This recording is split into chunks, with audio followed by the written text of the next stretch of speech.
గడ్డి తిని పాలిచ్చేటటువంటి గోవు మనకు పూజార్హత. ఇల్లు కట్టి చూడు, పెళ్లి చేసి చూడు అని కూడా అన్నారు కదా. ఇల్లు కట్టడం అంటే తమాషా కాదండోయ్. ధర్మం గోవుతో ముడిపడి ఉంటుంది. గృహప్రవేశం అంటే నమస్తే, నేను మీ కాకునూరి సూర్యనారాయణమూర్తి. నిత్య జీవితంలో మనం ఎన్నో ధర్మాలు ఆచరిస్తూ ఉంటాం. అన్నింటిలోకెల్లా కూడా ఉద్యోగం కావాలి, ఆహారం కావాలి, ఉండడానికి ఒక నివాసం కావాలి, కూడు గూడు అంటూ ఉంటాం. గూడు అనగానే ఇల్లు, ఇల్లు కట్టి చూడు, పెళ్లి చేసి చూడు అని కూడా అన్నారు కదా. ఇల్లు కట్టడం అంటే తమాషా కాదండోయ్. ఇల్లు కట్టిన తర్వాత కూడా తమాషా కాదు. ఎలా? ఇల్లు కట్టిన తర్వాత గృహప్రవేశం ఒక ముహూర్తం, ఒక ఆచారం.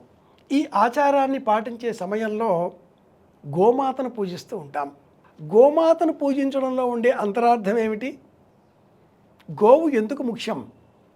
సనాతన ధర్మంలో పౌరాణిక విజ్ఞానాన్ని పరిశీలించినట్లయితే ఒక పురాణం ఈ శరీరంలోంచి ప్రాణం పోయే సమయంలో గోదానం చేయాలి అని చెప్తుంది.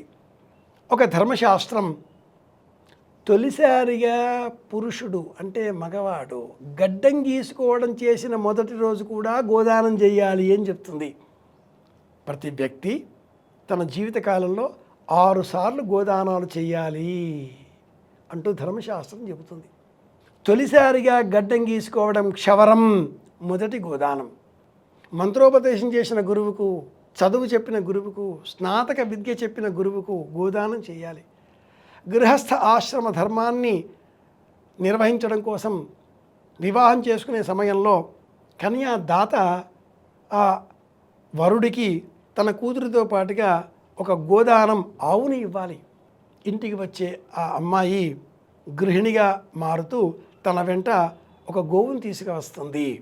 ఒకనాటి కాలంలో గోవు సంపద, గోధనమే ధనం. ఎకనామిక్స్ని మనం పరిశీలించినట్లయితే ఈనాటి కాలంలో ప్లాస్టిక్ కరెన్సీ చూస్తున్నాం. ఇంతకంటే ముందు నాణ్యాలు చూసాం. అంతకంటే ముందు గవ్వలు, డబ్బు. అంతకంటే ముందు గోధనం, గోవులు సంపద.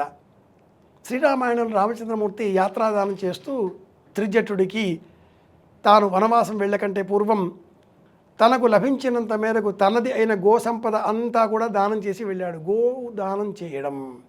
అలాంటి గోవును గృహప్రవేశ సమయంలో పూజిస్తున్నాం. లక్ష్మీదేవిని పూజిస్తున్నాం. గోవును పూజించే జాతి భరత జాతి. గోవును ఆహారంగా తినే జాతి కాదు, గోవును పూజించే జాతి. గడ్డి తిని పాలిచ్చేటటువంటి గోవు మనకు పూజార్హత. అంత నీరు పోస్తే పళ్ళు ఫలాలు నీడ ఇచ్చే చెట్టు మనకు పూజ అర్హత. ప్రవహించే నీటిని అంత నిల్వ చేసి కాలువలు కట్టి నియంత్రణగా చేస్తే ఆ నీరు మనకు ప్రాణాన్ని నిలబెడుతుంది, పూజార్హత. అంత భూమి మనం నిలిచిన నిమిత్తమై ఇల్లు కట్టుకోవడం కోసం మనం సహాయం చేస్తుంది. భూమి పూజ, గృహ ప్రారంభం పూజార్హత. అంత గాలి మనం జీవించడానికే సహాయం చేస్తుంది. శంఖనాదం గాలి పూజార్హత. ఆకాశం వెలుతురు పూజార్హత. సూర్యుడు వెలుతురిస్తున్నాడు పూజార్హత. దీపం అగ్నిహోత్రం పూజార్హత. గోవు పాలు సంపూర్ణ ఆహారం పూజార్హత. వాత్సల్యం పూజార్హత. కాబట్టే మనం గోవును పూజిస్తాం. శివాలయంలో, శివ సన్నిధానంలో నందీశ్వరుడు పూజార్హత. నందీశ్వర నమస్తుభ్యం సాంబానంద ప్రదాయక ఉమామహేశ్వర పూజార్థం అనుజ్ఞాం దాతుమర్హసి. నీ అర్హత నాది, నా అర్హత ఇంతే. నా అర్హతకు తగినట్లుగా ఆ స్వామిని పూజించే అనుజ్ఞ నీవు ఇవ్వవలసింది, ఇది నీ అర్హత.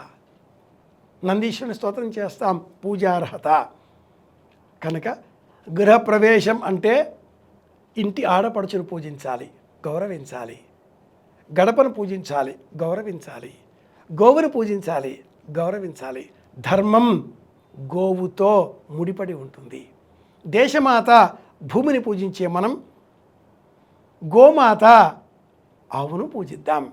జ్ఞానానికి ప్రతీకాత్మకంగా ఉండే భగవద్గీతను పూజిద్దాం.